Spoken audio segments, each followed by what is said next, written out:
and you will be able to access this recording from our Southern Cross Postgrad Association YouTube channel. Probably won't be until Monday. It doesn't drop down straight away, and then I have to edit it a little bit, and then it'll be ready on Monday on our channel. And I'll pop that YouTube channel link in the chat box, and so you can copy and paste that and keep that handy, and you can go back. Nicki made a good point today of me to remind you that it is being recorded, because if there's anything that you miss in the content, you can easily go back and watch the recording, fast forward to the second section you want and that sort of thing.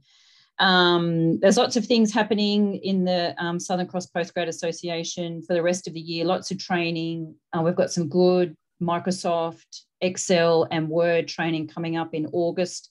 So if you're interested in that, it's all free. That's really expensive training that we use a lot of our funding towards, is the Microsoft training, and a whole host of other things. Using social media in your research, more PowerPoint type training with skills along that line. And there's a calendar on our website, and I'll pop our website address into the chat box as well. So you can inform yourself of what we've got coming up, and you can register straight away to come along. And everything, like I said, is recorded. So even if you just keep an eye on the dates, you can go in later and watch the recordings. So that's enough from me, because I'm always conscious. Oh, one thing, I knew there was something. I did forget at the beginning to acknowledge the country that I'm on today. I'm on Yugambeh country, and I'd just like to acknowledge the traditional owners of the country that I'm on, past, present and emerging. And I also invite you might want to pop a message in the chat box just acknowledging the country you're zooming in from today too. So without any further ado, I will hand over to Nicki. She may go through some more housekeeping things on how she wants the workshop to roll out and how she wants to interact with you during the course of that. So I will hand over to Nicki, and enjoy the workshop. Thank you, Jodie. Thank you very much for your generous support of this workshop, and for supporting our students in honours, masters, doctoral programs. Much appreciated, Jodie. I'd just like to acknowledge I'm on Quandamooka land today, so I acknowledge the custodians of this country. Just a small little housekeeping detail. Because it's being recorded, you don't really need to take notes or do anything other than just participate and concentrate on the actual seminar. And I think, Jodie, we are also willing just to send the PowerPoint presentation, aren't we, to people if they request it? Because that in itself is like a form of notes. So yes, good point. Yes, thanks for reminding me of that, Nicki. Yes, very happy to share. In fact, I might share it with everybody that had registered for the workshop, your PowerPoint. Yes. And that's a good point of reference as well. Yeah, because then you don't need to, because to focus on what's being said, also looking at what's on the PowerPoint and also making notes is you're going to lose something in the process. So rather just enjoy it, absorb it, and then we'll make it all available to you after the seminar. So let's just jump straight in. Okay, let me just get back here. So yeah, I can also be contacted either through my email, which is my Gmail account. Also, I have a university email as well. I've been working at Southern Cross since 2009. So, and particularly, I've been working with SCPA for about, I think, the last 7 years or so.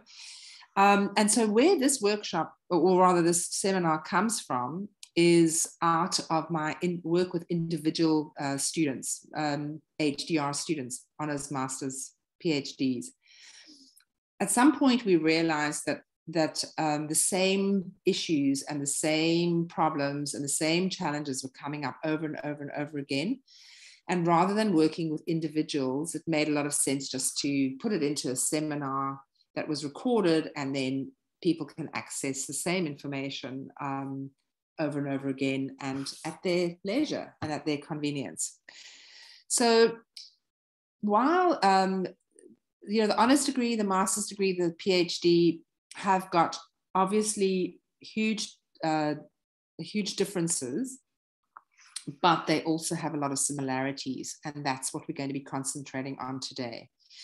So today's objective is, before I absolutely get started, please feel free just to interrupt me. I won't consider it an interruption. Just unmute yourself and ask a question or make a comment. I'm very happy to make this more collaborative, if, as you feel comfortable. Okay, so today's objective is for you to see how well your writing follows academic writing conventions. Because whether you're writing for an honors thesis or a master's by research, whether you're doing an essay for your master's by coursework, whether you're writing your PhD thesis, and there are a number of different ways you can be doing it by publication with an exegesis, or you can be doing a prof doc, or you can be doing a more traditional thesis. There are academic writing conventions which are to some extent quite mysterious because nobody actually tells you what they are. You have to figure it out to some extent by yourself. And so what I'm trying to do today in the seminar is to make what is quite tacit, make it more explicit, and actually spell some things out and make it much more accessible to you. So yeah, we get lots of different types of writing styles. You might be need to write a report, you might have to write an essay. Obviously there's the thesis, which can be at any level. It could be a mini thesis, it could be an exegesis of only about 20 or 30,000 words, or it could be a full doctoral thesis, which can go up to 100,000 words. Or you may want to write a journal article while you're in your studies. Or you may need to do a literature review for your examiners or your supervisors. So all of these are all slightly different, but there are some conventions that we are going to address today, and those conventions are commonly found throughout all these different types of writing styles. So I have just put together sort of 9 essentials. And this is what we're going to be looking at today in the seminar. So the first one is to have a consistent use of terms. And so I'm going to address each of these in turn throughout the seminar, but just to give you an overview. So we're going to look at consistency of terms. We're going to look at what is a logical chapter sequence. We're going to look at what the internal structure should be or could be of a chapter. We're going to look at what is accurate headings and subheadings. What does that actually mean? We're going to look at topic sentences and paragraphs. And obviously topic sentences and paragraphs need to match very closely. We're going to look at the power of signposting. We're going to look at tenses. What tenses do we use in our academic writing? And then we're also going to look at what is this mysterious thing called voice, because you'll hear this term used from time to time. People will say, I can't hear your voice in your writing. Or they'll say, you need to develop your voice. And what do they actually mean by that? What is the voice and how do you get it? And how do you know when you've got it? And then lastly, we're going to look at the power of using in-text referencing to create your argument. So this is one of my little pet passions, is the art and the science of using references to masterfully navigate your reader through your writing. So I asked the question, which of these features are you correctly using in your writing? That's a question that you may want to ask yourself at the end of the seminar, or as we're going through it. Which of these features am I correctly using at this time, and which ones am I not? And between those, answering those 2 questions, you're going to basically get the hang of the conventions in academic writing. Okay, Nicki, Yes. Sorry, can I ask one quick question? Yes, please do. And I'm sorry if it sounds a bit silly, but on the citations, one of my burning issues when you get to it, because I'm doing an honours year, is I will read a paper and it's a great paper and that's the one I'm referencing. But then I notice some other people's papers I've read, they'll have like 6 consecutive authors that they've cited. And I think, am I supposed to go and read every single one of those as well as the paper I've just read? Or if I'm taking a key idea from that paper only, is the rest of theirs relevant? That's one burning mystery. That's actually that's a very good point, Zoe, because the number of references that you put in brackets after a sentence is a very technical thing. So if you have one reference, it means that you are referencing that idea. Mm-hmm. If you have 2 or 3 or 4 references, then technically it means that that all 4 of those are referencing that exact idea exactly like that. Mm-hmm. And that's actually quite hard to believe. It's a little bit of a stretch. So what's better is to break up your references and put them into the sentence in the right position. So doing a lit matrix helps you do that. Yes. So if if your sentence says dogs have got 4 legs, reference. Yep. Dogs are also sometimes black and tan, another reference. Yep. And then, and that way your reader or your examiner, more to the point, it immediately gets the signal that you are on top of the finer nuances of your referencing. Okay.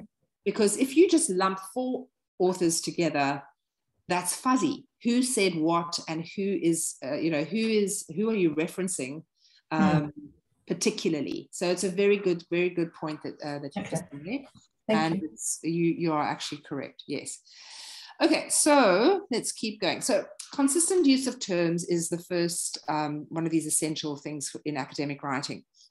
So there was one student that I worked with, and in the first page, this person had used the word study, report, research, project, and investigation to refer to their work. So the myth is that I must use different terms for the same thing so that my writing is not boring and repetitive. However, like all myths, they should, often they need to be debunked. The correct thing actually is that I use the same term consistently throughout the thesis or the piece of writing to show that I'm not confused or have fuzzy thinking. So in one of the conventions of academic writing is that we signal to the reader that we know that we have clarity of thought, and we've sorted things out, we've made decisions, and we've settled on things. And we do that through our language. So when you use the words study, report, research, project, and investigation interchangeably, the reader loses confidence in you. And basically, what you're saying is, I actually don't know whether I have a study or a report, or whether I'm doing research, or perhaps it's a project, or maybe it's an investigation. I actually don't know. So my strong suggestion at the bottom here is consistently use, and I personally prefer the present investigation when referring to your study in your thesis, or just the investigation in a journal article, because very often you are then going to talk about other people's research, or you might want to mention a project, or you might want to refer to a report or some other study. And if you use up that word for your investigation, then you can't use the word again for someone else's. So I hope, does that make sense? Just choose a term that you feel the most comfortable with and consistently use it throughout your piece of writing, and then use those other words to describe other people's work. And that then signals to the reader that, when I see the word investigation, I know we're talking about the research that was done by this person, this author. A lot of academic, the conventions, a lot is about communication using your words. And there are a lot of subtexts and sub-messages that are being conveyed to the reader through the use of your words. So that's what I'm going to basically be looking at today in more detail. So some of the slides in this PowerPoint are very basic and obvious, because there are some people who've just started their honours degree or their master's degree, and this will be important for them. If you're sort of at the end of your doctoral thesis, then please just bear with me as I go through these basics for the benefit of those who are at that point. Okay, so a logical chapter sequence for most theses, and it does change depending on whether you're doing a science thesis. I'll never forget when a couple of years ago, when I was working with a science student, I said to this man, so what are your theoretical underpinnings of your study? And he said to me, I don't know what you're talking about. So I said, well, your work has to have, you are doing original and significant research that's making a contribution to the body of knowledge. It's original and significant. But obviously you're standing on the shoulders of the people who've gone before you. So what theorists are you leaning on to show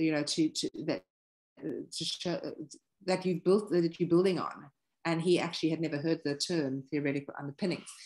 So depending on which field you come from, you may want to have chapters that run, the first would be an introduction, and then there would be a literature review. Very often the literature review is where the theory gets put into. But at the same time, it's still important to actually know what your theoretical underpinnings are, even if you don't have a particular chapter dedicated to it, or you don't mention it in your journal article, but nonetheless, it's good to know what they are. And then also, you obviously also need to know very clearly what is your methodology. What are the theory of my methodology, because methodology in itself has got theoretical underpinnings, and it's got a provenance, it comes from somewhere. And then next you would have your data or your findings chapters, and sometimes they can be 5, 6, 7, 8, up to 4 different chapters for your data. And then you would have another chapter after that for your discussion. And then finally, you would have a conclusion or final remarks, which often refers to, your suggestions for future research, etc. So that would be a very classic logical chapter sequence for a classic thesis. Not always, appropriate for every single discipline, but you will know that depending on what discipline you're in. And then there's internal chapter structure. So again, in the interests of consistency, you want to have a structure in your any of your piece of writing, whether you're writing an essay, or whether you're writing your thesis, or whether you're doing a journal article. You want to have consistency in your structure internally. So, for example, you would have an introductory section. Now, you may want to call that something. In my thesis, I didn't call the introduction anything. I just had the heading of chapter heading, chapter number, chapter heading, and then I launched into the introduction. But if you look at other people's writing, it might say introduction. But then it gets a little bit tricky, because if your chapter is introduction, and then the very next word is introduction of the introduction, then it starts getting clunky, doesn't it? So coming up with your internal chapter structure takes a bit of thought and work initially. But once you've done it, you then consistently follow that structure. Or you can make changes as well if you want to. If you find a better structure, you read someone else's work and you think, oh, I really like their structure, then you can copy that structure. I wanted to say that copying plagiarism is not allowed. Obviously, we don't copy people's ideas, but modeling is extremely beneficial when you're doing a high degree research study, because we learn from people that have gone before us, and we model our writing on what we see that works and what we like from other people's writing. So feel free to borrow, copy, model, whatever the word you want to use, other people's work, as long as you obviously are not copying their ideas. And if you do, then obviously you need to reference that. Okay, so internally, there would be this introductory section, and then obviously you've got headings, subheadings, sometimes there's subheadings. I personally like leaning towards a clean, simple structure. So my doctoral thesis, I had only headings and subheadings. There were no subheadings, and there were no numbers throughout the entire thesis. I had no 1.1.1 or 1.2.1. I did away with numbers completely, and I just had headings and subheadings. And the size of the font indicated whether it was a heading or whether it was a subheading. And then obviously you then also need a section which I call concluding remarks, because again, there's a problem if you have a chapter called conclusion, and then you have a section called conclusion, then that's a little bit clunky as well. So you want to come up with some sort of heading for your concluding section, and you know, that requires a little bit of thought on your part. Okay, so what does the introduction do? It provides definitions, it provides background context, often with references. It gives examples with references, and it also finally will give the purpose and or the aims of the study or the investigation. And finally, it usually ends with some signposting of what will come in the next chapters going forward.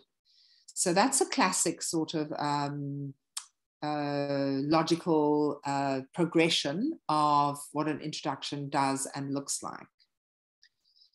So for example, this is from a science report. Just want to move this out the way a little bit. There we go.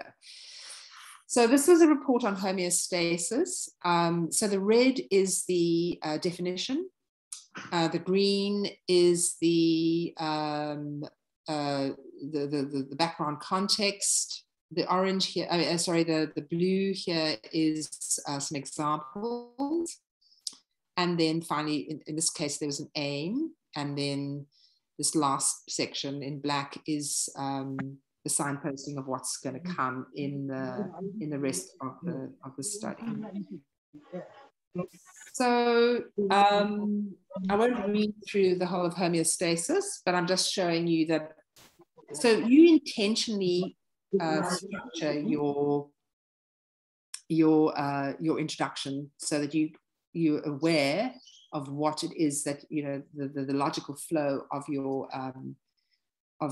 introduction. You know where each piece starts and where each piece ends. You don't just free flow writing. It's a very technical piece of writing, the introduction. Okay, let's see. All right, so the findings hang on, I think there's methods. Yeah, the methods section describes how the study was carried out, and then details of the research design, stages of data collection, participants, ethics approval, data collection, what you actually did to collect the data, and then the data analysis. The methods section is quite tricky to write because it's kind of quite holistic. You know, it's like a 3D model. Everything leads to everything else, and often things are happening at the same time. And, you know, it's not a linear time, you know, it doesn't follow a linear time event. So it's quite tricky to write the methods section because which goes first. And so the advice that I have for you is come up with what you think using pen and paper or pencil and paper. Get a piece of paper, plot out what you think is a logical order in which to report on these various stages. And then if it's logical to you, then you just follow that, and someone else might have done it differently, but because it's logical to you, it will appear logical to the reader.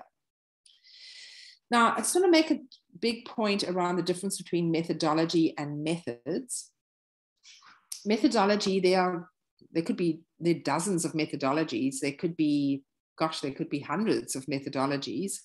I mean, we're talking about, I've got qualitative research methodology, qualitative research and evaluation methods here. So, I mean, you've got hermeneutic, you've got naturalistic inquiry, case studies, narrative, grounded theory. I mean, it just goes on and on and on. They're just literally dozens and dozens of methodologies, each with their own kind of people who follow that methodology and write about it and use that methodology. There's the politics of a methodology. There's the sociology of methodologies. So methodology is a very important decision that you make. It needs to fit with your values, your view of the world, the paradigm that actually fits with your, with your paradigm of how you view the world. But however, there are only a very few methods in qualitative research. So there literally are observations, interviews, and then documentation. So documentation could be emails, could be field notes. Anything that's written would be documentation. And then, of course, you get lots of different types of interviews, but interviews is another one. And then observations is the third method. So between those three methods, you would apply the three methods to any one of those dozens of methodologies. So it's just important when you're writing to be very clear what is your methodology and what are your methods. You need to know what very clearly the difference between those two terms. Okay, the findings section obviously presents the results from the investigation. And you can include tables, graphs to summarize your results. Tables would be called table 1, 2, 3, etc. Graphs are headed figures 1, 2, 3, etc. Capital because it's a noun. Figure 1 is a thing, so it gets a capital. If you talk about figures in general, then obviously it would be lowercase. And you don't interpret the findings here in this section. You just present the findings. Then in the discussion, this is where you're going to analyze and interpret your results, explaining the findings of the study while referring to the relevant literature. The discussion does not include any personal opinions or beliefs. So you would only use evidence and references to build your argument. So if you think that you are using an opinion, then the way you check that is to make sure, well, do I have evidence for that opinion? And in fact, people are not actually interested in academic writing. People are not really interested in your opinions or your beliefs. It's something that you need to really watch out for. So even when you reporting, you would use the word may, possibly. So you present your findings and you say this may have an impact on that, without saying it has an impact or it will have an impact, because in fact that's your opinion and your belief, rather than you don't have evidence for that at this point, that your findings will have any impact at all. So it's important just to know the difference between opinions, beliefs, and evidence. And it's a subtle difference because evidence obviously has got something that you can quote and reference. Okay, then the conclusion. The conclusion section sums up your key findings, the main take-home message or messages for the entire report. So again, you go to your sketching, your mind map, and you tease out the main take-home message from the report, and those you would then use maybe bullet points or dot points to sum up. You would say there are 8 key findings, and that would be then reflected in the report quite clearly. The reader will be able to see where you got those key findings from. So in the conclusion, you're going to state succinctly what your investigation allowed you to conclude about your aim, and you then relate it back to your aim, or if you're doing a more scientific piece of work, then obviously your hypothesis or hypotheses, as was stated in the introduction. So the conclusion and the introduction are sort of mirror images of each other. In the introduction, you're laying out the background, context, you're giving examples from other people's work. Then in the conclusion section, you're summarizing your key findings, and again, relating back to your aim to show how you actually, how what you found matched your aim and or matched your original hypothesis. So those two things are very, those two chapters, the conclusion and the introduction, are very congruent with each other. There are no loose ends there. Your examiners will often read the introduction and read the conclusion, or your reader of your article. They'll literally just read the introduction and then go straight to the conclusion, and they must be able to get the whole report from those two sections. So when you read it, when you read your introduction and your conclusion, make sure that if that was the only thing you were reading, you would be able to get the take-home message of this piece of investigation. References, all sources obviously get cited, and depending on the style that you're using, and if you're writing a journal article, then obviously you have to use the style for the journal article, the journal. They specify the style that you have to use. Obviously, those must be correctly according to the style. If you use EndNote, then it does it for you, which is great. So for those of you who don't have EndNote, definitely the university does give it to you for free.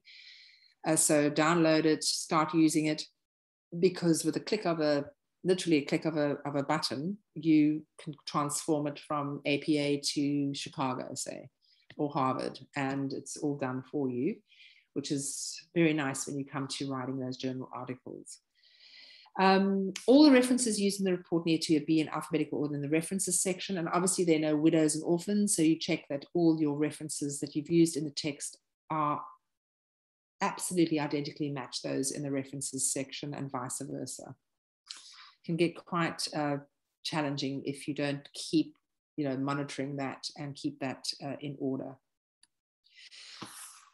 Appendices would be any information that would be useful but would make the actual report too long. You put that into the appendix. For example, if you've got a survey, or if you've got an interview schedule, you've got permissions, you've got ethics approval, etc. All of those go into the appendices after the references. And then you can refer to those appendices obviously throughout your report or your thesis or your piece of writing.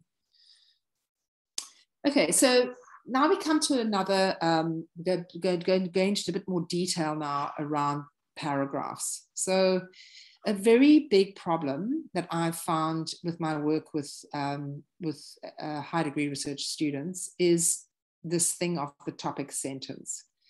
So what needs to go at the start of every paragraph? The answer is a topic sentence. And what is a topic sentence? Well, it's the summary of the paragraph. Now, I know that when I was writing my doctorate thesis, I would often put my topic sentence at the end of the paragraph, because it's like you have this logical train of thought, this and this and this and this and this, and then therefore finally the whole, the summary of the whole thing is you put it at the end.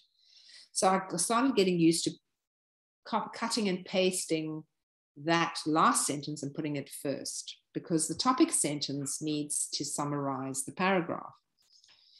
It also needs to very closely reflect the heading. So if you look at this example, this is actually from my doctoral thesis.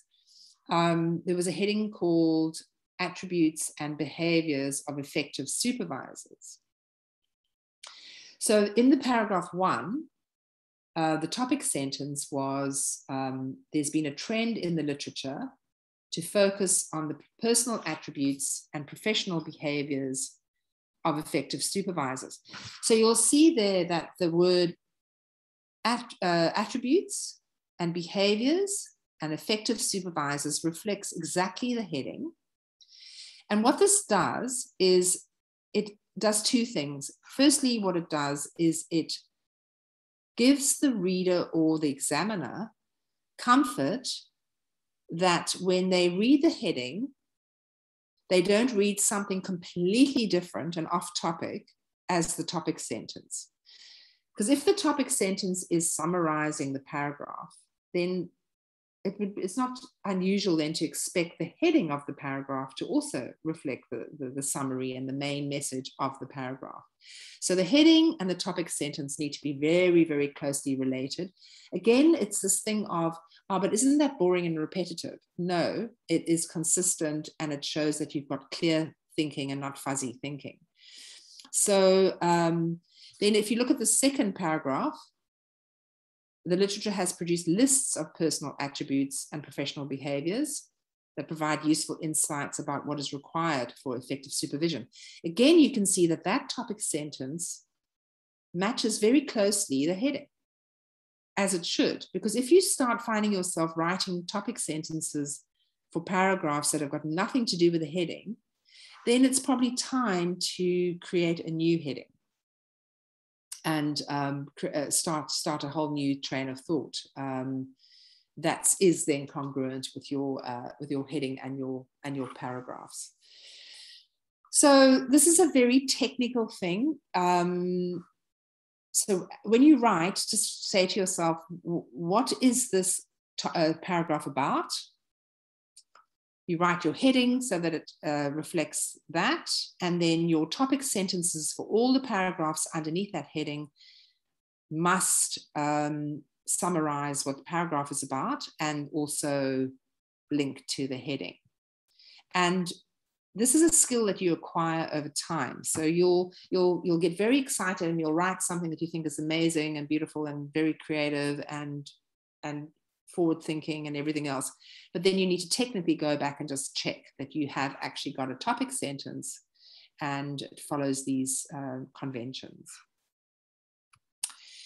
Okay, so what about body paragraphs? So the logic of a paragraph is that it expresses and builds one or more ideas, but preferably one idea. Paragraphs, therefore, can be as long or as short as they need to be to develop the idea or argument fully. So people always say, well, how long is a paragraph? And I always say, well, a paragraph can be as long as you need, but it can definitely not be shorter than 3 sentences. Some people write a paragraph of 1 sentence. And in my opinion, a paragraph of 1 sentence needs to go away. I would either just remove it or I would somehow embed it into another paragraph, because no idea can be so tiny that it's literally 1 sentence. I mean, even 3 sentences is a very, very short paragraph. Any idea worth its salt is worth a bit more writing about. So it's good just not to get too attached to your ideas. And, when we get very fond of our ideas and we feel very sad to let go of them. But if a paragraph is too short, then really think about letting it go or incorporating it somewhere else. And the other myth is that paragraphs can't be very long. A paragraph can be over a page long if it is still building the same idea that it started off with. So just be careful that you don't meander off the path of that idea, and before you know it, you're in some other terrain altogether. If that starts happening, then obviously the paragraph needs to end and you start a whole new paragraph or put a new heading or a new subheading. So I hope that helps with paragraphs. Another thing about paragraphs is at the end of each paragraph, what do you need to do? You need to have a concluding sentence. And the purpose of the concluding sentence is firstly to bring the reader the main take-home message or summary of the paragraph. And that's not the same as the topic sentence. The topic sentence is what the paragraph is about. but the concluding sentence is the main take-home message of the paragraph. It could be something like, this is what I think is important about this point that I'm trying to make. And also, it can also seamlessly link one paragraph to the next paragraph, which is called a segue. And segues often just use a word. So, for example, you might say, like in my work, I had a segue. I'll just find it quickly.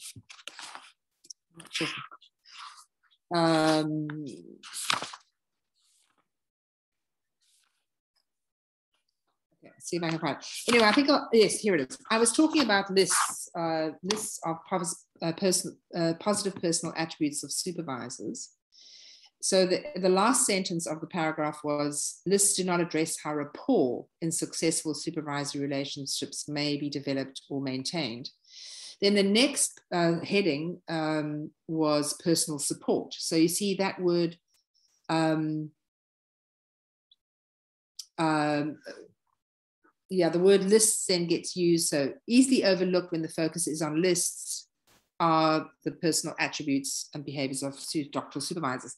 So basically a segue is using a word or a phrase at the end of one paragraph and then again at the beginning of the next paragraph. That's called a segue. However, be careful of having clunky segues. Sometimes, because the segue needs to be elegant, and the reader gets jarred if it's like a very obvious segue. You rather leave out the segue than have a clunky one. But every now and then you get the most delightful segues that just, you just can't believe you came up with it, and it's just seamless and it's elegant and it's it just flows beautifully from one paragraph to the next. Okay, yes. Did somebody say something? Okay, sorry, I thought I heard a voice. Okay, so the next piece is about signposting. So using words to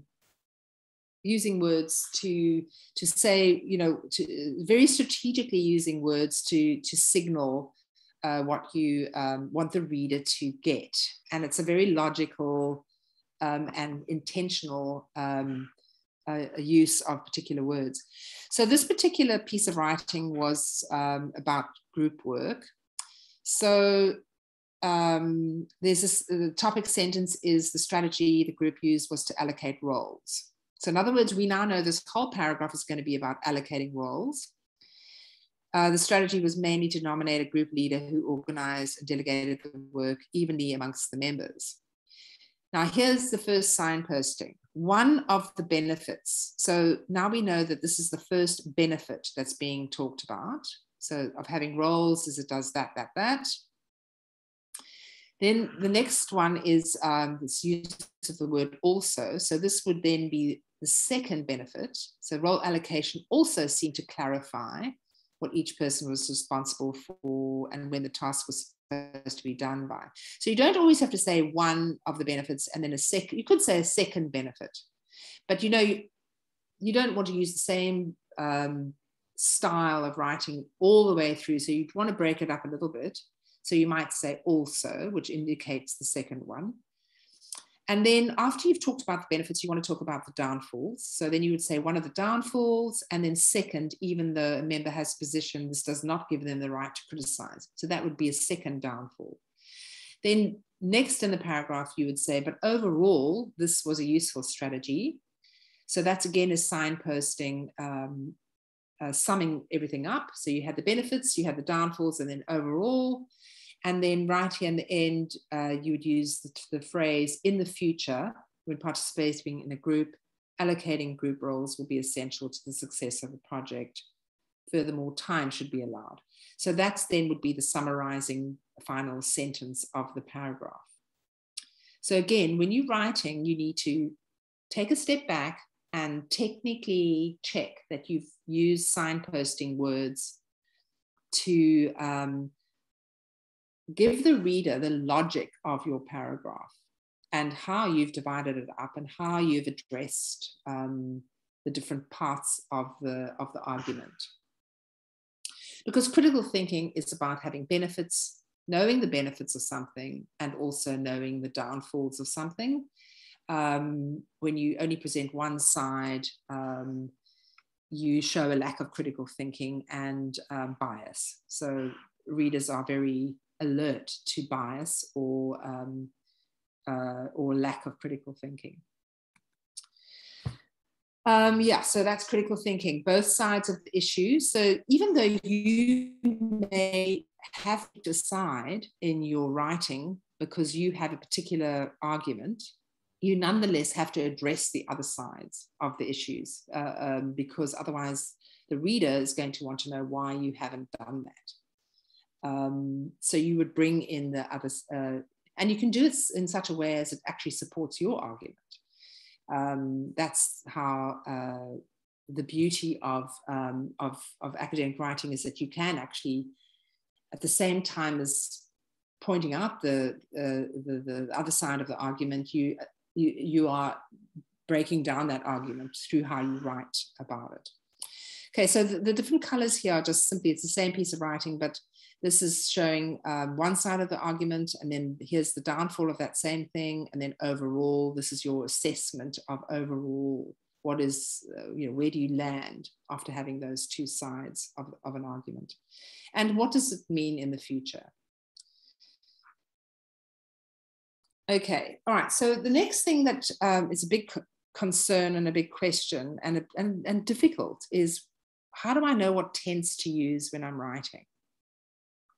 So a simple rule is that you use the present tense, except you use the past tense when you write about your findings.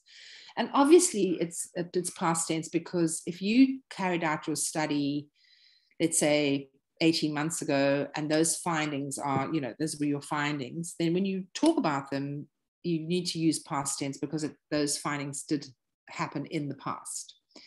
However, you use present tense when writing about other authors' findings. So an example of this would be the co-creation, this is from my thesis, the co-creation of the thesis is collaborative in nature. So that's just a statement of, just a statement. So it's in present tense. The key factor in the present investigation was the demonstrated equality between the supervisory pairs. So because that is a finding, you put that into the past tense. And then, which is consistent with Arnold's argument that both the supervisors and the candidates' ideas should be seen as equally valuable.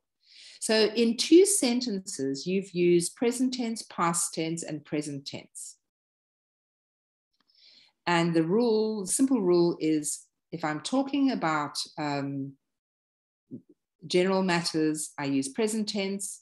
If I'm talking about my research and my findings, I use past tense. And if I'm talking about other people's research, then I use the present tense. So again, you can just sort it all out by asking yourself, is this my findings or is it someone else's? And then you use the tense, the relevant tense, depending on what the answer is. Okay, so now we come to this thing of voice. And I love it how people throw this little word in every now and then. Your supervisors will say, oh, I need to hear more of your voice, or I'm not hearing your voice come through. You need to develop your voice. You will develop your voice as you get more confident. And this word, I don't think people even know what it means. They just know they have to have it, but how do I get my voice? So if we break it down into we unpack it and make it a bit more explicit, we'll just start over here. So your voice basically is your take on your topic. It's and you are entitled to that, and not only entitled, you have to have that. If you are writing about something, then you have to have your voice coming through, and basically your voice is your take, your argument around a particular topic or issue or investigation. the next person will do the same investigation and have a different voice, a different argument, a different approach or on the same findings. Excuse me, Nicki. Yes. Hi, Dennis. Hi. Nicki, just with regard to this matter of a writer having their own voice. Yes. And you said someone else may do the same or similar research and have their voice, which is different. Yes. How does this relate to questions of qualitative versus quantitative work, and in terms of subjectivity and objectivity? Okay, well, qualitative versus quantitative, what do you mean by that? Are you talking about mixed methods? Well, in terms of if one is writing in quantitative work, my understanding is it should be impersonal. Qualitative work can be much more personal. For example, my supervisor would not let me say, we carried out this research because. I had to write, this research was carried out because. Everything was in the third person. Correct. And that actually has got nothing to do with whether it's qualitative or quantitative. That's more an academic convention. Some methodologies, like for example, if you're doing, what's that methodology where you actually investigate yourself? Is it autoethnography? Yes, exactly. If you're doing that kind of, if you're using that kind of methodology, then it's accepted that you would say we, use the first person. So it's what is congruent with the methodology. So not the quantitative versus qualitative schism or divide. Quantitative research, quantitative research is often positivist. But both are equally as rigorous as the other. So it really is more about the methodology that you use as to whether you use the first person or the third person. What was the second thing that you said, Janice, about something? Questions of subjectivity and objectivity. Okay, well, in both kinds of, any kind of research worth its salt has to be objective. Even when you're doing autoethnography, you have to be objective, because otherwise you're breaking one of the trustworthiness, trustworthiness in your reliability, and trustworthiness is built in through being objective. So we can't write about our opinions and our beliefs and our personal, you can write about your personal experience, but then you have to back it up with what other research has, what other findings there are from peer-reviewed journals. And then you slowly progress and present your argument from your personal experiences. And obviously you would also say, well, this is not relevant to the greater, it's so in qualitative research, you basically say, this is what we found, or what was found, and you decide whether it's relevant to your findings. We're not trying to make it fit everybody. It could be a phenomenological piece of writing that's based on the lived experience, which doesn't mean that it's not valid, reliable, and trustworthy. So it's very much a dance around checking your methodology and checking that you are following your methodology's conventions and requirements for validity and reliability. And that doesn't really answer the question about voice, Dennis, because voice really is your contribution to the body of knowledge. Okay. And that's where it differs from the next person's voice, because obviously we're all trying to contribute something different. So does that help at all? Does that answer? It certainly does. I have one more question. Yeah. When does my voice become my bias? Back to that earlier point. Your bias is when you are offering up your opinions and your beliefs. When you are offering up evidence, whether it comes from qualitative or quantitative, just remember the qualitative-quantitative argument is dead, long gone. No one cares anymore. No one is having that argument anymore. It's like having a discussion with someone who says the earth is flat. You know, I'm not going to have a discussion with someone, a flat earther. May I introduce you to my current peer reviewer? Sure. But you know what I'm saying? That argument, that's like last century, that this divide between qualitative and quantitative. A lot of people do mixed methods now because they don't quite know which camp they fit in. So they try and appease everybody and they do mixed methods. But qualitative research is as rigorous, it's just got different measures. So to get back to your point, how do I know whether I'm biased or whether it's my voice? It's by using evidence and backing it up with other people's evidence. And someone else might take that exact evidence, or rather that exact piece of, you know, that evidence that you supplied, and choose a whole nother suite of evidence to back it up from, and have a completely different voice. You know what this reminds me a little bit of? I don't know if any of you ever do your own tax returns.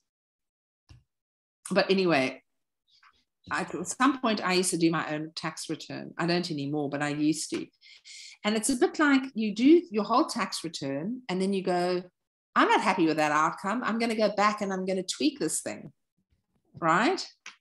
And you could do that 20 times and still be 100% within, you know, the parameters of the rules of the tax return.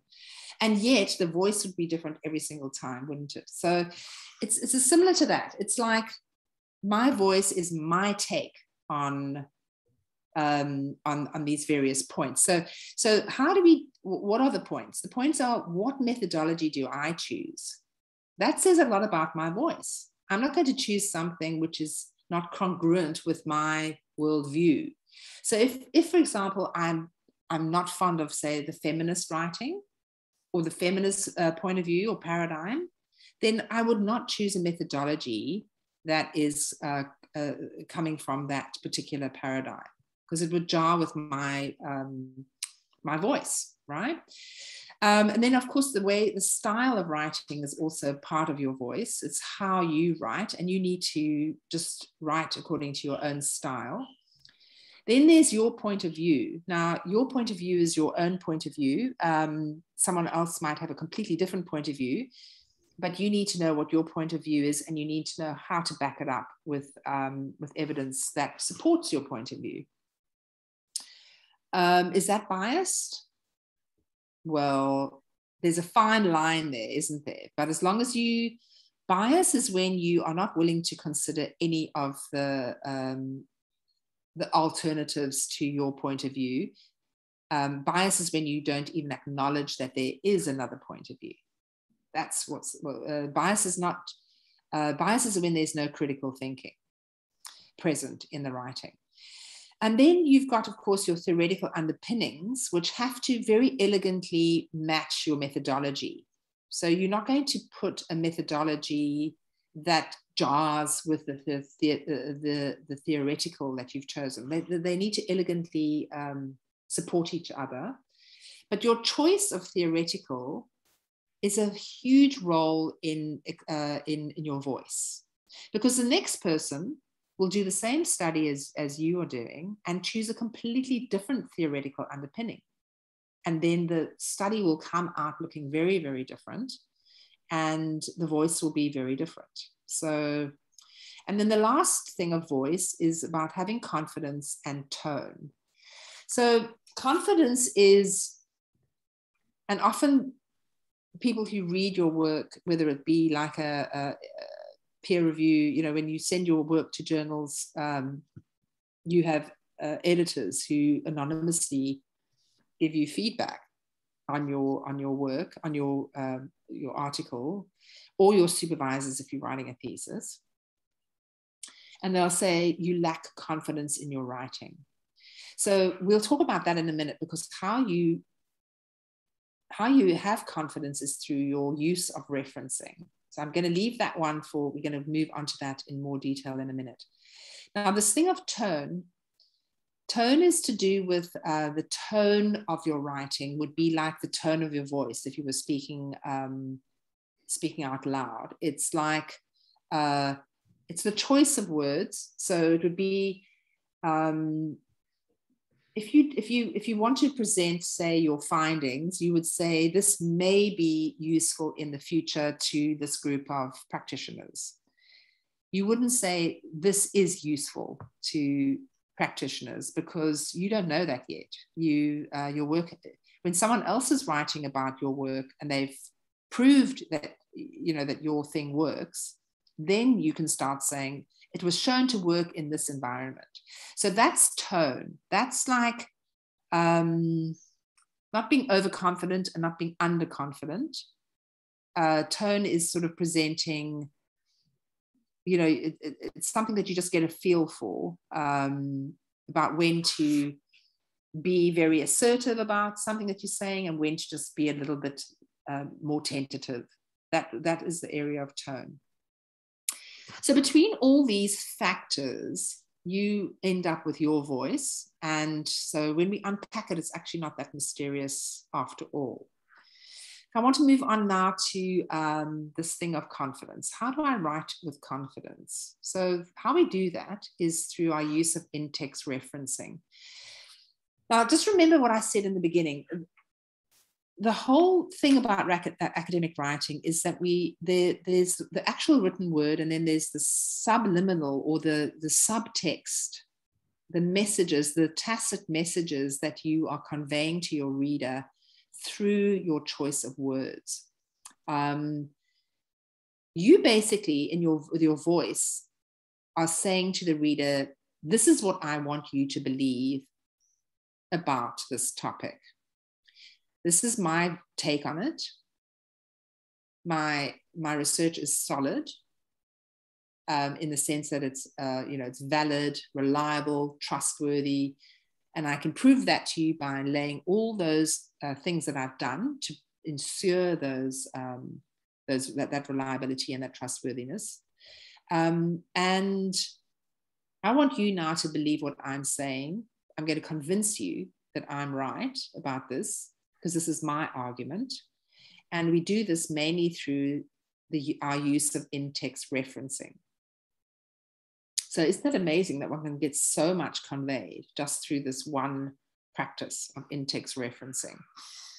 So I'm just going to start anywhere. And so what I suggest that you do is you make a list of verbs. So the use of verbs is one of the most powerful ways of doing this.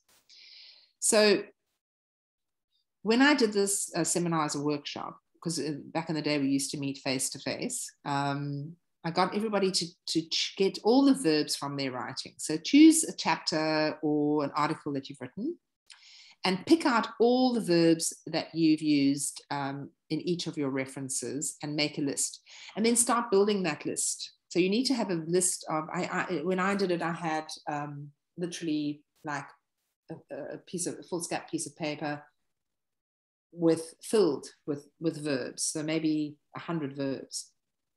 So what you want to do is you want to put all the verbs that you've used in each reference and then compare them with the below list and keep building your list.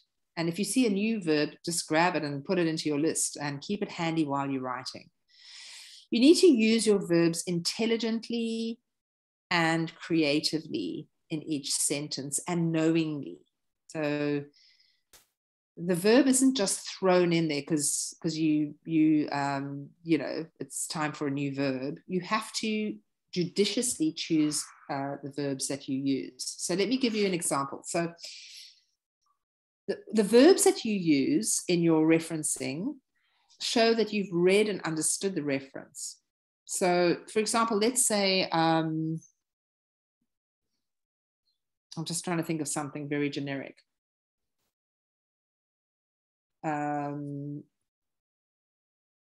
Okay, nothing's coming to mind. So, okay, let's just keep going. Okay, so basically the verbs build your, so some of the verbs, so I took the verbs out of a couple of pages of my writing and I made a list. So the first one is so-and-so argues, or you could say according to so-and-so, or so-and-so noted, or provides, or found, or reports, or suggests, addresses, observes, describes, shows, draws on, explains, asserts, recognizes, outlines, states, highlights, identifies, emphasizes, links, crystallizes, criticizes, explore, points out, refers, or elaborates. So those are just the verbs that were used in about 2 pages of writing. So let's have a look and see what that looks like. Okay, I thought I had some writing. I think I do. I think I've got some bit later on. Okay, I'll find that slide in a minute. But basically, what the verbs are doing is they are describing what was done in the research that you are referencing. So as a reader, if I've read the research that you are referring to, I'm going to know if you're using the wrong verb. So if so-and-so's made a statement, that's very different to making an argument, which is very different to criticizing something or suggesting something. So can you see that you have to use the right verb that captures what the reference is actually, what the original piece of work that you're referencing, what the authors were doing.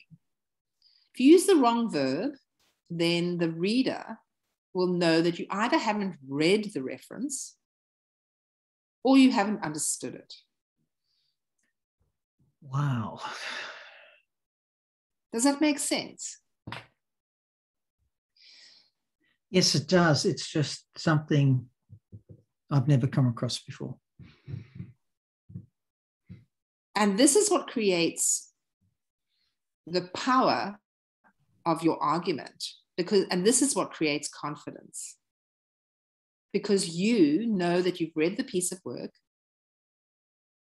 you want to use it in your writing, but you need to know in what sense the work applies to what you're trying to say, and you do that through the use of verbs. And you need to have a repertoire. So this is one example. You know how in the beginning I said consistency is important because it's not repetitive, it's not boring, it just shows that you don't have fuzzy thinking. The exact opposite is true in this instant, because you can't use the same verb throughout your writing. You can't say the authors stated, the authors state, the authors state, the authors state, because it's simply not true. They don't state all the time. Sometimes they are arguing. Sometimes they're identifying. Sometimes they're pointing out. Sometimes, so the verb nuances your referencing. And the choice of words is how you create your voice and your argument. So the reader then goes, oh my goodness, this person actually really knows what they're talking about because of the verb. Simple use of the verb. Nicki, I actually went online and downloaded, I think it was called Bloom's Taxonomy of Verbs as a starting point. Yeah. So I like what you're saying about going back to have a look at what's written. It's good. Absolutely. That's a very useful tool.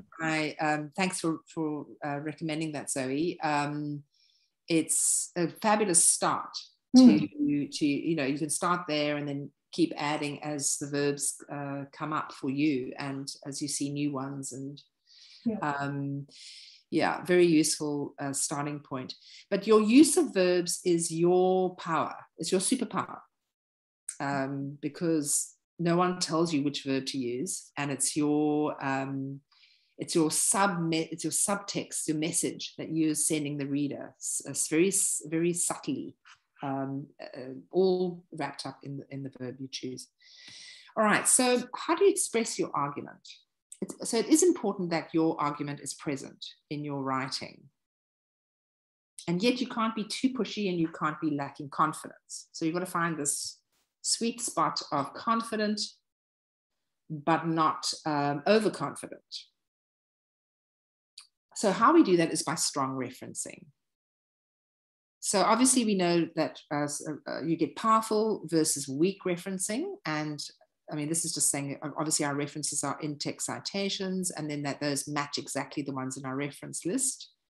By the way, just a side note, I once asked my supervisor, I was worried because I had quite a short reference list. So there's this sort of this thing out there, this little myth or feeling that the longer your reference list, the better is your work. So people would say, oh, I've got 500 pages, well, for 500, I don't know, 1,000 references. I've got, I don't know how many, 20 pages of referencing, whatever, my work's good, you know. So I said to my supervisor, I'm a bit worried because my references, I actually don't have that many references. I've got quite a short reference list compared to other people. And he said to me, well, your work is in a very under-researched area. There literally is no other work in the area that you are writing about. So therefore, your reference list is going to be short. When people are researching something that is a bit more heavily researched, an area that's more heavily researched, you have to know your field. So then you obviously have to know all the players in your field, and your reference list is going to naturally be more, much longer.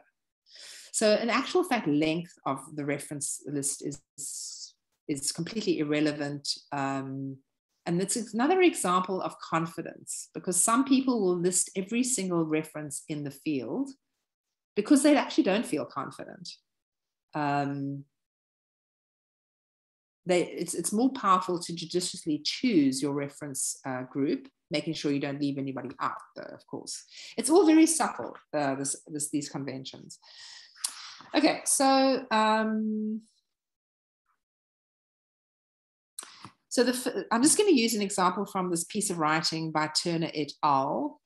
And the sentence that I'm looking at is this very innocuous sentence. It's from their research. So they say, as we engage in any activity, we naturally form an idea of what we are doing. Okay, so that's what they found. So what is a weak form of referencing? So the weakest form, Dennis, you and I were talking about this a while ago. So the weakest form of referencing is when you just put in a quote.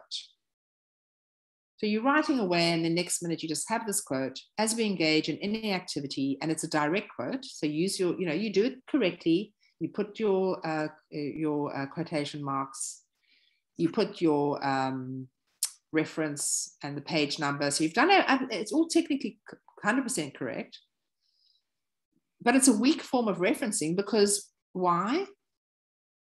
I don't hear any voice there. I don't know what you are trying to say with using this quote. You're literally not saying anything. So what you're doing is you're giving this quote to the reader, and you're saying to the reader, you figure out, you form an idea, you try and guess what I'm trying to do here. I'm not committing myself in any shape or form to an argument. I'm just going to give that responsibility to you. And you read the quote and you make of it, you decide what I'm trying to say.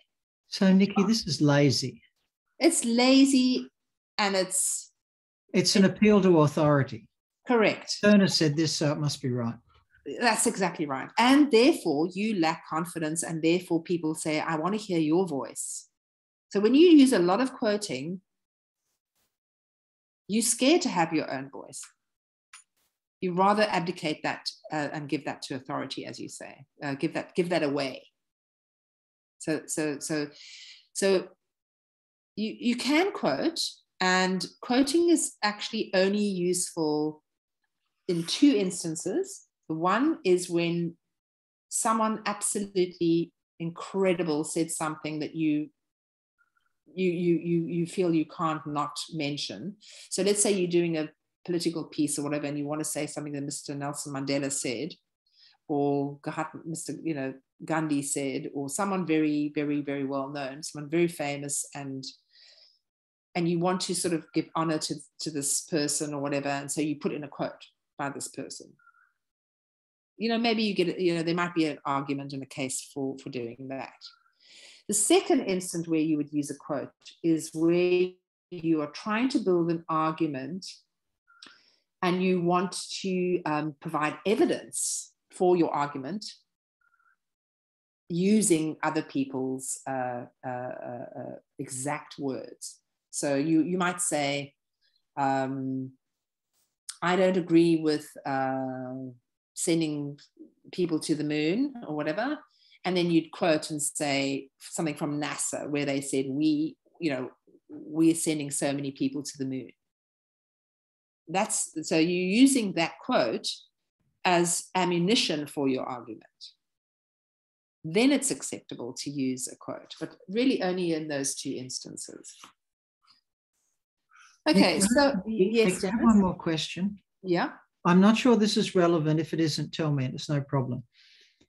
I've written a paper where I'm using descriptive phenomenology as my research stance in thematic analysis of my interview data. Okay. Or words. When I report my findings, I describe the themes I found in the data. Mm-hmm. And for each theme, I would use one or more quotes from the raw data to illustrate the theme I've extracted. My peer reviewer is saying, this is too much. He calls it interpretation, which it isn't, it's description. This is too much interpretation. We want to hear what the actual person said. So I'm being forced to cut and paste all of these direct quotes without any of my analysis. And I don't think that's right. Yeah, and you've also only got 7,000 words or something. Yeah. Or 8,000 at the most. So 5,000. Oh my goodness. Okay. So. But their voice isn't my voice, is it? No, but when you're using data and it's qualitative data and you've used the method of interviews to get the data, then that is your data and you have to present your data, but you've just got to be very judicious. So you've got to find short quotes, and because invariably you've got 10 that you can choose from. And so then you choose the strongest for the least words. Yeah. Yeah. If that's what they're saying you have to do, then you have to do it, because otherwise you won't get past the peer review. No, they're saying the opposite. Oh, they're saying. So they're saying first of all, every person interviewed has an equal voice, so you have to have a quote from everyone. No, that doesn't work. No. And the second thing they're saying is that that's nonsense. I'm describing what people said rather than quoting directly what they said. Well, if I'm to quote directly what they said, I just cut and paste the interview into the paper. Yeah, I mean, usually one does both. So you say, the point about blah, blah, blah is exemplified by the following quote. And then you give the quote. And then you say, and this is very consistent with Joe Bloggs's work, which they also found, or it adds to, because in fact, it's very different from what Joe Bloggs found. You know what I mean? So you have to, it's that step. It's like, this is what I think, here's the evidence, and it's very different to the rest of the field. It's a stepwise process, boom, boom, boom, like that. Yes. Thank you. So for example, in my work, a very pivotal report was done on supervisors, doctoral supervisors, and they found that one of the main problems was the diversity of the student. So supervisors were struggling with this very diverse group of students, people from, different cultures and wanting to do different methodologies, and supervisors were overwhelmed by this new phenomenon that was happening. Now, my research found that well-regarded supervisors were very open and flexible and actually had no problem with diversity. So I then made that was a contribution from my study to the body of knowledge that when supervisors are open and flexible, diversity becomes less of a problem. So whether it's so your work either confirms or it disagrees and adds, and you've just got to make that point very clear. Okay, so another example of a weak use of referencing is, so the same statement, but now the person has just put the authors in the beginning, and they've said Turner et al. State, and then they quote again.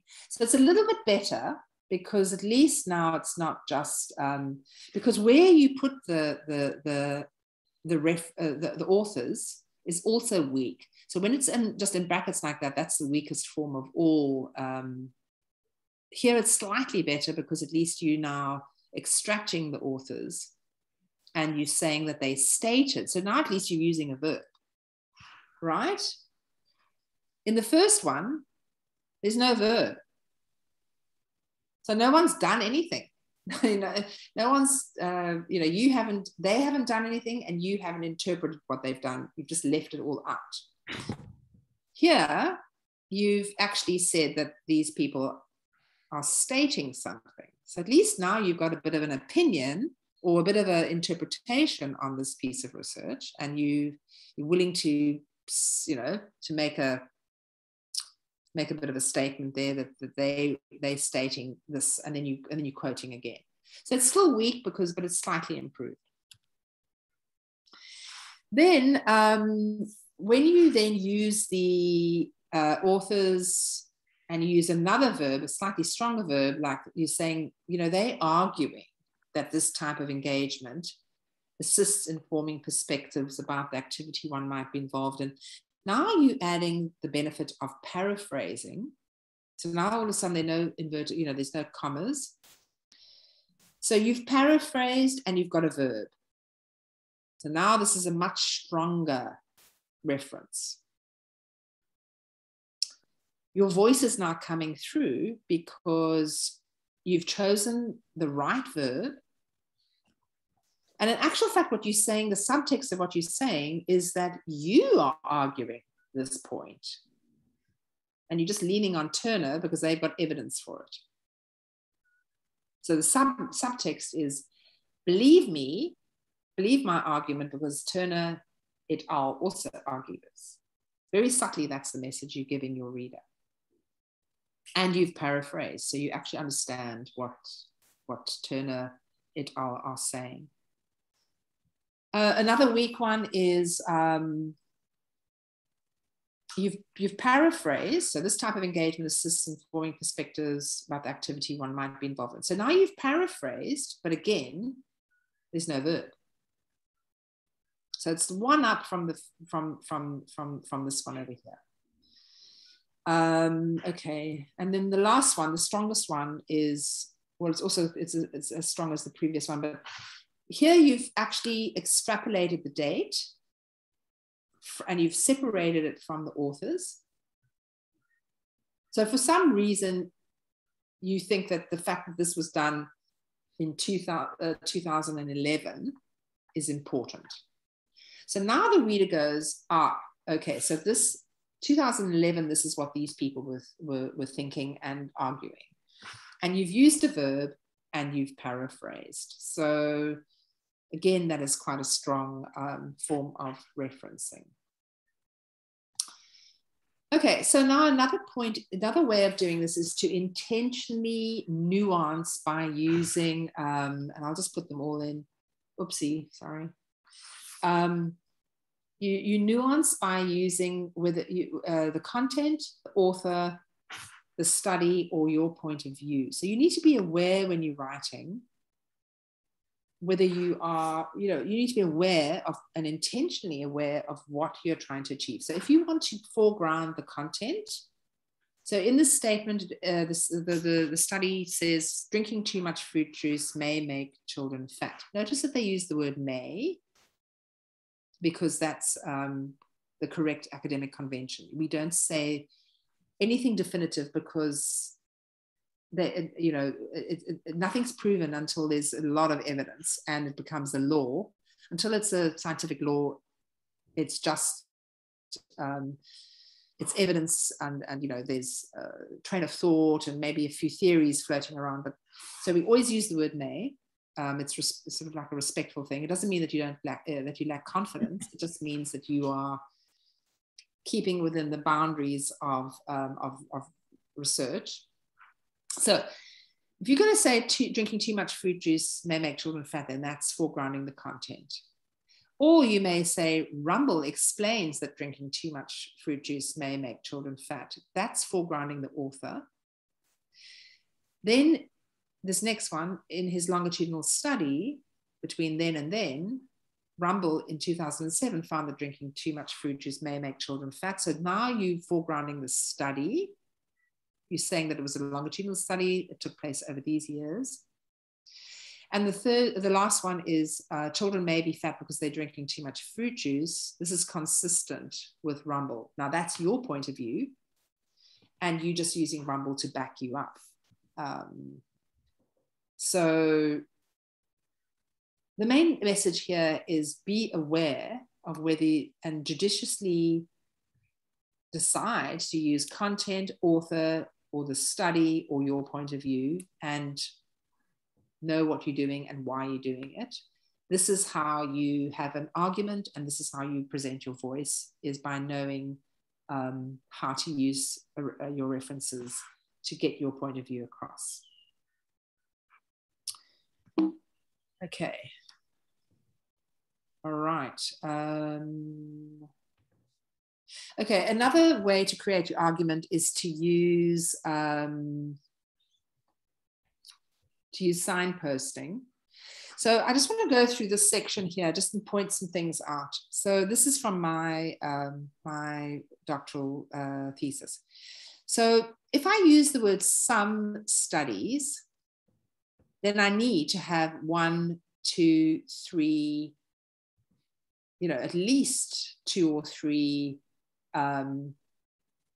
authors to back up these some studies. If I say many studies, then I might need to have about 6 or 7 references. If I just say studies have drawn parallels, then I can maybe get away with 1 or 2. So the reader gets comfort and confidence in you when these words that indicate numbers are congruent with the number of authors that you are referencing. And on top of it all, it's what I think Zoe said in the beginning.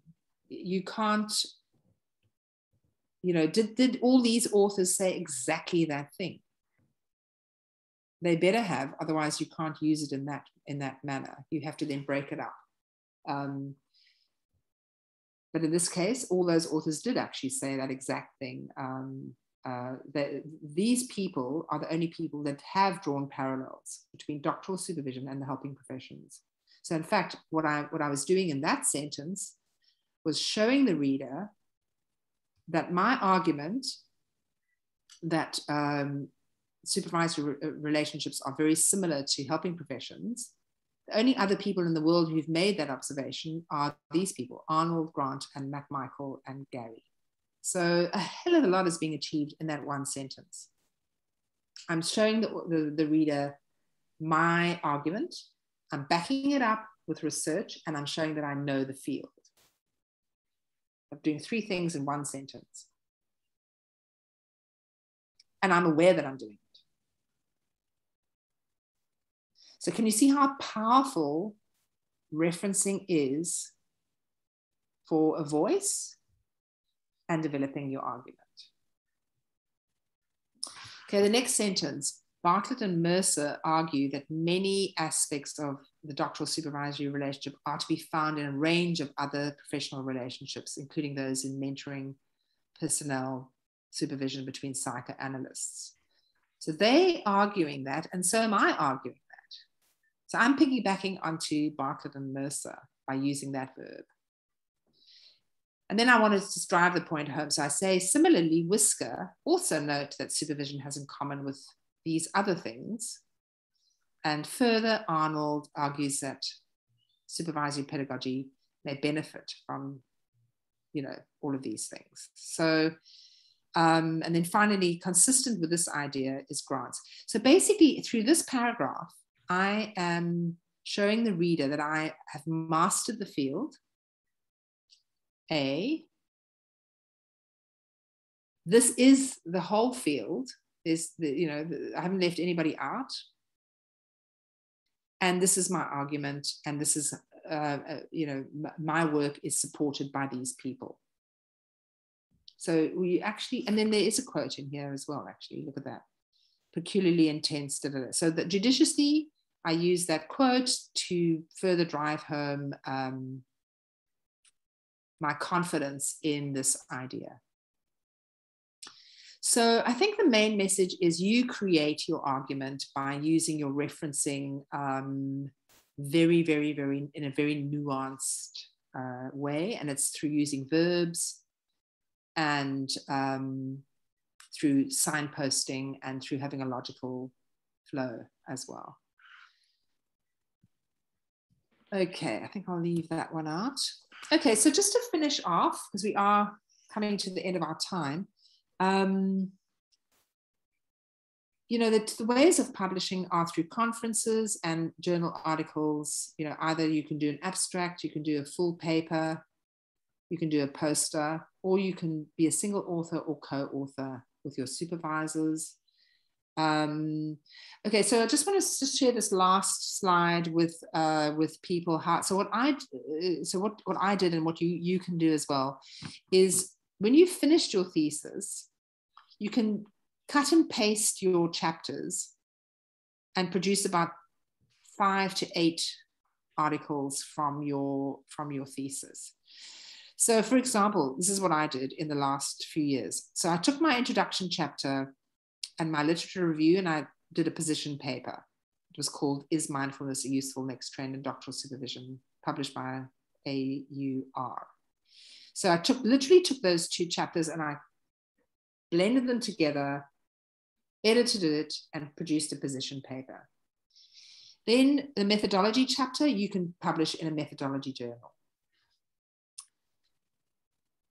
Then you can take your theoretical chapter and one of your findings chapters and excise pieces from your discussion chapter, and you can produce a particularly fine-tuned journal article on that particular area of what you have found. So in this case, I did, this was just called Liminal Emotions and Mindfulness Traits of Well-Regarded Supervisors in Highly Valued Doctoral Supervisory Relationships, published by Nature Springer. So yeah, you just cut and paste the theoretical chapter, one of the findings chapters, and excise out the discussion, that piece of the discussion, and you create a journal article. And then lastly, you can also take your concluding chapter and your literature chapter, and then write an article on new applications, a new model, new constructs, or conceptual frameworks that you have contributed to the body of knowledge. And this particular one I wrote was called Ways of Being, a Model for Supportive Doctoral Supervisory Relationships and Supervision, published by Hurd. So it's actually really easy to get a lot of publications out of your either your honors, master's, or PhD thesis, if you just cut and paste your chapters. Nicki? Yes, Dennis. May I ask another question, please? Excuse me. Not at all. Go ahead. I'm in this stage now. My thesis was my best writing. I'm trying to write my results chapters and produce them as journal articles. Yes. I'm trying to work out how to paraphrase myself. Do you know what I'm saying? Yes. How do I take my best writing and write it again so I'm not cutting and pasting? Why can't you cut and paste? You know, judiciously. Why do you have to rewrite your own work? I'm trying to avoid. So some journals say that a thesis is not regarded as something previously published.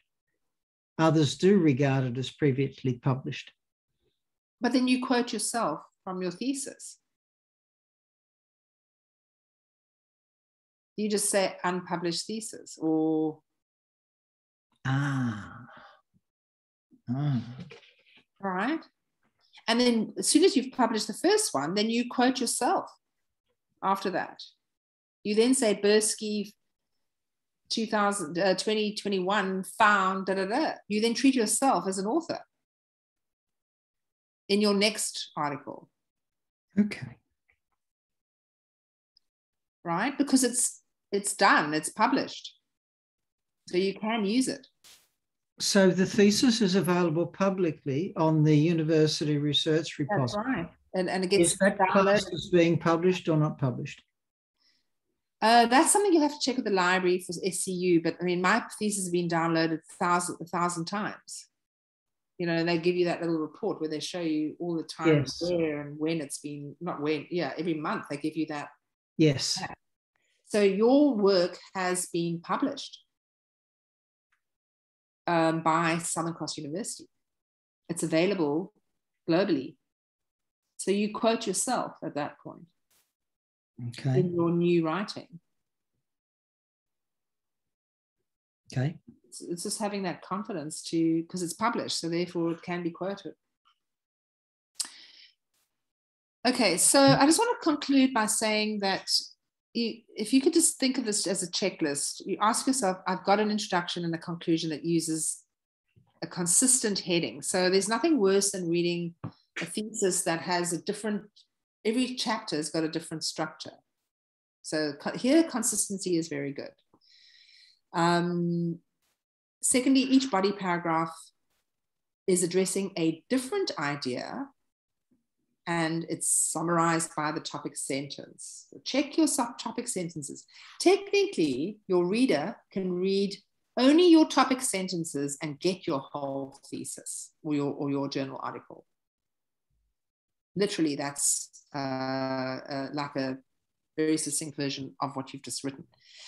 Ask yourself, I have included references in each or most of the body paragraphs, because a paragraph that's got no references, well, who's it coming from? Is it coming from you? And in which case, well, you know, then is it your opinion, your belief? If there are no references, then you know, if there's no evidence, then it shouldn't be in the writing in the first place. So make sure that you've got references where you need them. Check your references, that they match the referencing guide. Read your work out loud as much as possible, preferably to someone else, because I promise you, as soon as you read it to someone else, it will not make sense. And then you will know where it doesn't make sense and you can fix it. Obviously, double, triple check your spelling, punctuation, and grammar a million times till that's all fixed up. Another one is, do not have overly long sentences. Try not to have the word and. Rather take the and out and put a full stop and start a new sentence. So check your long sentences that they are absolutely necessary, because long sentences are very difficult to absorb by the reader. And it's much more powerful when you have shorter sentences. You can absorb the information much more easily. And never have paragraphs that are less than 3 sentences long, preferably a lot longer. So finally, just some common errors. Don't confuse methodology with methods. Make sure you use et al. Correctly according to your style. Have one font throughout. Font size can change. Never use italics or bold in your writing unless you're using a Latin word, which is rare. Most people don't have Latin in their work. But do not try and bring attention to to something that you want to say by using italics or bold, because this is insulting to the reader. the reader will get it. So don't highlight where you think they won't get it, because it's insulting to the reader. And then finally, use direct quotes very sparingly and intentionally, and make it count when you do use them, and don't just throw them in because you're too scared to have a voice. Okay, so how do you feel about your writing now? What's one thing that you've learned about writing that surprised you that you'll do differently now? So we can basically open it up just for a few minutes. We are a little bit over time, but let's open it up, and I'd love it if people just shared anything that comes to mind. So maybe we can start with Dana. Do you want to say something, Dana? Anything that comes to mind.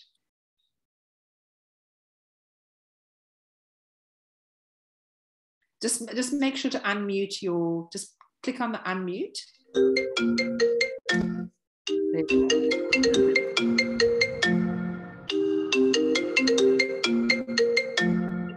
Can I talk now? Yes, please go ahead, Dana. It was such a great learning to me, because all what we've done, it sounds to be new, that this writing styles, the thesis, journal articles, report writing and everything. So at the moment, everything's just sticking into my head, and I'm trying to really find out what the way out and what should I go about everything. Yeah. Thank you so much. It was really very educative. Thank you, Dana. Yeah, but just remember, you're at the beginning of the journey. So if I was you, I would get, when that email comes through with this PowerPoint presentation, put it on the side. And when you get to that piece, it will then fit in and make a lot more sense as you're going along. It's incredibly overwhelming when you hear all of this at first, but it will step by step start making more sense to you as you walk your journey through your masters. Thank you. Okay, good luck. I wish you the very, very best. Would anybody else like to say anything, perhaps? Nicki, yeah. I was really blown away by the information you presented on using references in certain ways to have nuance and power in your writing. I was totally unaware of that. Okay, well, that's great, Dennis. Thank you so much. Mm-hmm. And I think, yes, please go ahead. I think you're on mute still. Won't you just check? Oh, wow, that's better. Sharon? I can't hear Sharon for some reason.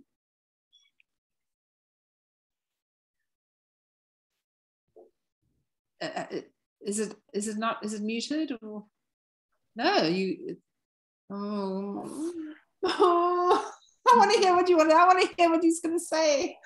How frustrating. Okay, maybe write it in the chat box. Okay, so anybody else, and then we'll close. I just wanted to say thank you, Nicki. And like I said, I'm at the beginning of my honours, so I'm so grateful I found you already. Yes, indeed. So please reach out to your resources, me, the SCPA, other students, other theses. It's actually not that hard if you draw on other people's resources. As Dennis once said to me, I didn't need to do it the hard way. I could have done it a lot in a much more simple way. Yeah, thank you. Shortcuts are king, basically. Nicki, it's Rachel here. Can I just ask, you mentioned at the start that this would be available to watch again and that your presentation would be circulated. So is that going to happen by email? Yes. Jody Jarrett will upload the recording, and that I think takes a few hours to become available on YouTube, on their site on YouTube. And then she's going to email everybody the PowerPoint within, there's Jody. Okay, so Jody, could you just... Yes, that's correct, Nicki. We'll do it like that. I won't get to the recording today, though. It won't be live on the YouTube channel until Monday. And then I will, for everybody who attended today, I will circulate the PowerPoint directly to you by email. And can you, sorry, I'm a new student. So with the YouTube channel, how do we find that again? Did you say it was on the website? Did you have a look in the chat box? I put the link in there because you could even go in there now and see all the other recordings. If you scroll to the top of it. Yep, I've got that. Yeah, so that's where it will go. And so you can see other workshops that we've run, and you might find other things on there that you just like to watch because it interests you. And then by Monday, Nicki's this workshop will be sitting in there too. Thanks so much. As a new student, today has been amazing. Thank you. Nicki is amazing. Hey, you're amazing. We're all amazing. You're amazing. Reach out to me when I actually love this stuff, and I can think of nothing nicer than discussing your writing with you. It's actually fun for me. So please do reach out and run ideas by me, or questions. Obviously, your supervisors are better, but I'm available as well. Oh, I wanted to say what Sharon has just typed into the chat box. I was going to say the whole workshop is amazing, Nicki. So much great information. But that verb list alone is like, oh. Yeah, thank you. Sharon said the same. She loved the verb list. Yeah, well, you're going to love that verb list when you create it. I can promise you. It's going to be your lifesaver, because then you don't have to think of the verb. You can just look and glance and go, that one's appropriate, and use it. Yeah. Okay, well, good luck, everybody. And I'm sure we'll speak again soon. Thanks very much, Nicki. Thanks, everybody, for attending. Great workshop as always. Good questions, Dennis. Hi, Mark. Bye for now, guys. Bye-bye.